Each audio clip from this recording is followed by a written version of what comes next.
नमस्कार दोस्तों, आप लोग देख रहे हैं अपना यूट्यूब चैनल स्टेटन। दोस्तों, जैसे कि आप लोग जानते हैं कि हम लोग हिंदी की क्लासेस कवर कर रहे हैं। आज हम पढ़ने वाले हैं आठवां चैप्टर, जो कि हमारा है वाक्यांश के लिए एक शब्द। तो दोस्तों, आइए देखते हैं वाक्यांश के लिए एक शब्द की परिभाषा। यहाँ पर दिए गए हैं, अनेक शब्दों के स्थान पर यदि एक सार्थक शब्द का प्रयोग होता है तो वह कथन बहुत ही भावपूर्ण हो जाता है।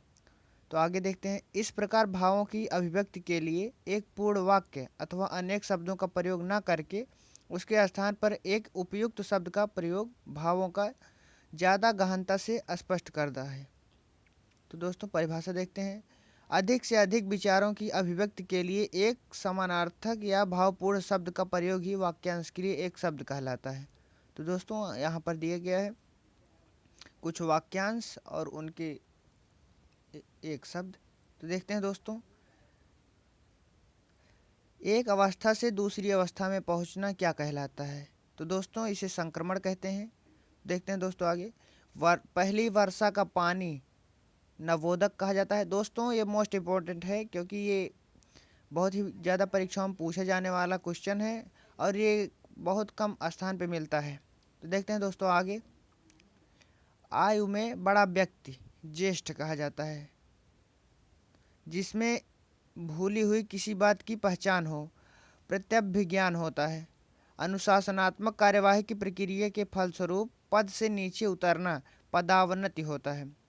किसी के पास रखी दूसरे की वस्तु थाती कहलाती है।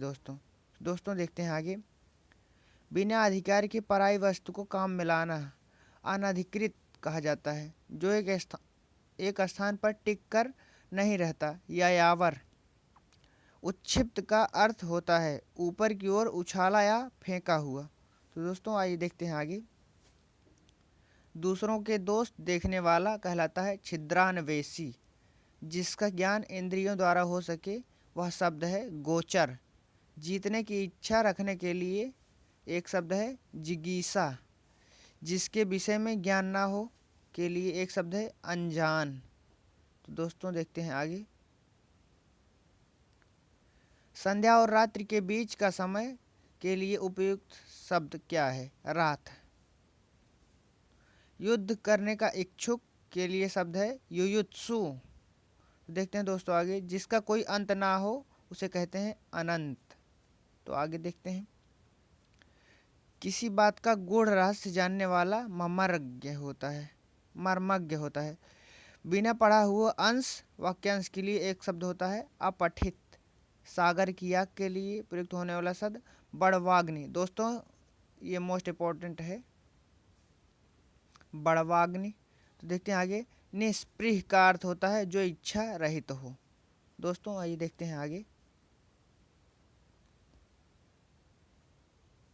आगे दिए गए हैं, नौकरी चाहने के लिए लिखा जाएगा आवेदन पत्र, जिसे हम लोग फॉर्म कहते हैं। जिसे जीता ना जा सके अजेय। किसी काम को चित्त लगाकर करने वाला दत्तचित्त होता है। स्त्री जो कविता रचती हो कवित्री होता है। दोस्तों, इसका जो शब्द है आप याद रखिएगा क्योंकि इसको शुद्धिकरण के लिए भी दे दिया जाता है। तो देखते हैं आगे, दोपहर से पहले का समय पूर्वाहन। जो हो नहीं सकता असंभव। जो पढ़ा ना जा सके अपठनीय। जिनका जन्म पीछे हुआ हो अनुज। दोस्तों, आगे देखते हैं, जिसकी चार भुजाएं हों चतुर्भुज। निसंतान स्त्री। बांझ या बंध्या। जो संविधान के अनुसार हो संवैधानिक। जिनका समय एक हो समकालीन। जिसको व्याकरण का ज्ञान हो वैयाकरण। मोक्ष की इच्छा रखने वाला मुमुक्ष। जो पसीने से उत्पन्न हो स्वेदज होता है। दोस्तों, जन्म लेना और मरना आवागमन होता है। जो बांटा ना गया हो अविभक्त। जो अक्षय कुल में उत्पन्न हुआ हो कुलीन। आशातीत के लिए उपयुक्त वाक्य है आशा से अधिक। बलिदान की भावना के प्रेरक होते हैं देशभक्त। नगर में रहने वाला कहा जाता है नागरिक। जिसका मन व ध्यान दूसरी तरफ हो के लिए शब्द प्रयोग किया जाता है अन्य मनस्क। तो दोस्तों, आइए देखते हैं आगे, आगे दिए गया है, जिसका आदि ना हो तो ये दोस्तों हो जाएगा अनादि। जिसका अंत ना हो उसे अनंत कहते हैं। जिसके आने की तिथि निश्चित ना हो उसे अतिथि कहते हैं। जिसे जीता ना जा सके उसे अजेय कहते हैं। जिसका समान कोई दूसरा ना हो अद्वितीय कहते हैं। जिसकी कल्पना ना की जा सके अकल्पनीय होता है। कम खाने वाला अल्पाहारी। जिसका जन्म ना हो सके अजन्मा होता है। जिसकी तुलना ना की जा सके अतुलनीय होता है। जो कानून के विरुद्ध हो अवैध होता है। और बड़ा भाई अग्रज होता है। जहाँ जाना संभव ना हो अगम होता है। जिसे कभी बुढ़ापा ना आए अजर होता है। जो आँखों के सामने ना हो अप्रत्यक्ष होता है। जो कभी मरता ना हो अमर होता है। अवसर के अनुसार बदल जाने वाला अवसरवादी होता है। जो बात पहले कभी ना हुई हो अभूतपूर्व होता है। तो देखते हैं दोस्तों आगे। छोटा भाई अनुज होता है। जो वाणी द्वारा व्यक्त न किए जा सके अनिर्वचनीय होता है। अपनी प्रशंसा करने वाला आत्मश्लाघी। ईश्वर में विश्वास रखने वाला आस्तिक। आदि से अंत तक आद्योपांत आलोचना करने वाला आलोचक। दोस्तों ये मोस्ट इम्पोर्टेंट दिया गया है आदि से अंत तक आद्योपांत, क्योंकि ये अभी जो हाल ही में आरओ का पेपर हुआ है उसमें भी आया था क्वेश्चन। देखते हैं आगे। जिसकी आयु लंबी हो दीर्घायु। जो बहुत बोलता हो वाचाल। जो स्वयं पैदा हुआ हो स्वयंभू। जो किसी के पक्ष में ना हो तटस्थ। जिसके हाथ में वज्र हो वज्रपाणी। जिसकी आत्मा महान हो महात्मा। जिसका रूप अच्छा ना हो कुरूप। तीन लोकों का स्वामी त्रिलोकी। जो अभी पैदा हुआ हो नवजात। तो देखते हैं दोस्तों आगे। जंगल में रहने वाली आग। जंगल में लगने वाली आग दोस्तों इसे वन अग्नि कहते हैं। तो देखते हैं आगे। सत्य आचरण करने वाला तो इसे सदाचारी कहेंगे। जो कभी जन्म नहीं लेता आजन्मा। किए गए उपकार को ना मानने वाला कृतघ्न। जिसको ईश्वर में विश्वास ना हो नास्तिक। जानने की इच्छा रखने वाला जिज्ञासु। 100 वर्ष का समय शताब्दी। दोपहर के बाद का समय अपराह्न। वह पुरुष जिसकी पत्नी मर गए हो विधुर। देखते हैं दोस्तों आगे। जिसका कोई स्वामी या रक्षक ना हो अनाथ। जिसकी उपमा के योग्य कोई ना हो निरुपमम निरुपम। जो सब कुछ जानता हो सर्वज्ञ। जो कुछ न जानता हो दोस्तों उसे अज्ञ कहते हैं। प्रतिदिन प्रकाशित होने वाला समाचार पत्र दैनिक। जिसमें कुछ कुछ करने की क्षमता ना हो अक्षम। जो एक ही माता के उदर से उत्पन्न हुए हो सहोदर। देखते हैं दोस्तों आगे। अभी अभी स्नान किया हुआ सद्यस्नात। जो कीचड़ से उत्पन्न हुआ हो पंकज। जिसकी आंखें हिरण की आंखों के समान हो मृगनयनी। जो भूखा हो बुभुक्षित। जंगल की अग्नि दावाग्नि। जो वंदना करने योग्य हो वंदनीय। जिसके आने की कोई तिथि ना हो अतिथि। देखते हैं दोस्तों आगे। जो स्त्री कविता लिखती हो कवित्री। जो कभी ना मरता हो सदैव रहने वाला अमर। जिसे क्षमा किए जा सके क्षम्य। जो स्वयं उत्पन्न हुआ हो स्वयंभू। जो पहले कभी ना हुआ हो अभूतपूर्व। जीने की इच्छा जिजीविषा। पृथ्वी और आकाश के बीच का स्थान अंतरिक्ष। रास्ता दिखाने वाला पथ प्रदर्शक। तो दोस्तों देखते हैं आगे। घृणा के योग्य घृणास्पद। सदा सत्य बोलने वाला सत्यवादी। सत्य में जिसका दृढ़ विश्वास हो सत्यनिष्ठ। जिसे अपने कार्य में सफलता मिली हो सफल।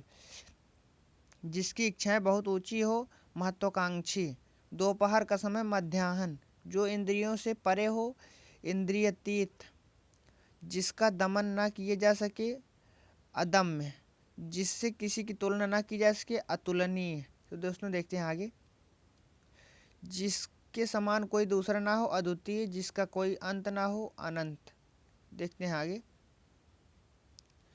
जो गलत कार्य के लिए हठ करे दुराग्रही। जिसका कोई शत्रु पैदा ना हुआ हो अजात शत्रु। जो जीता ना जा सके अजेय।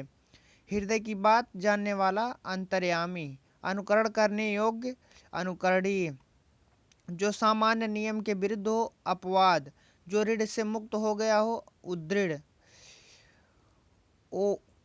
को कभी बूढ़ा ना हो जो कभी बूढ़ा नहीं होता अजर।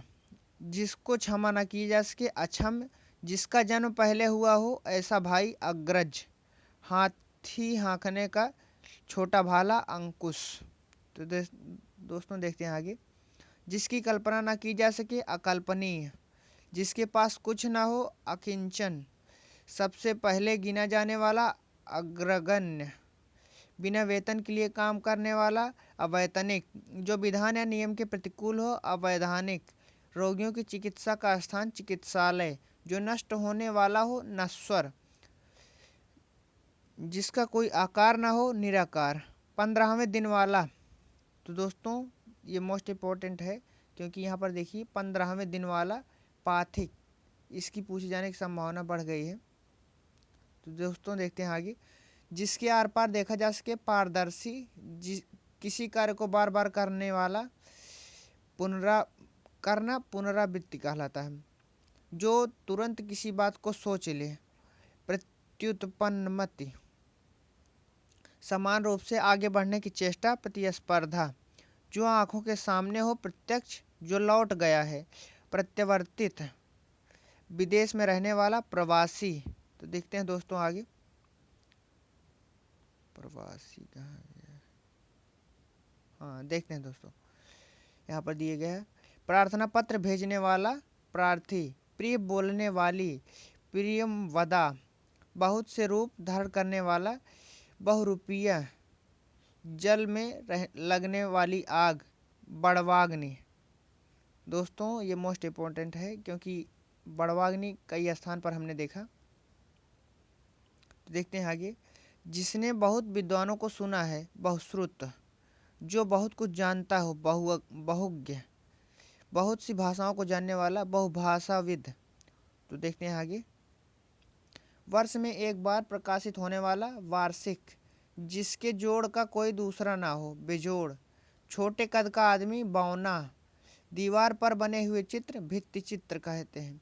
किसी मत को मानने वाला मतानुयायी। दोस्तों देखते हैं आगे। दोस्तों आज का चैप्टर हमारा यहीं पर समाप्त होता है। मिलते हैं नेक्स्ट वीडियो में, तब तक के लिए नमस्कार।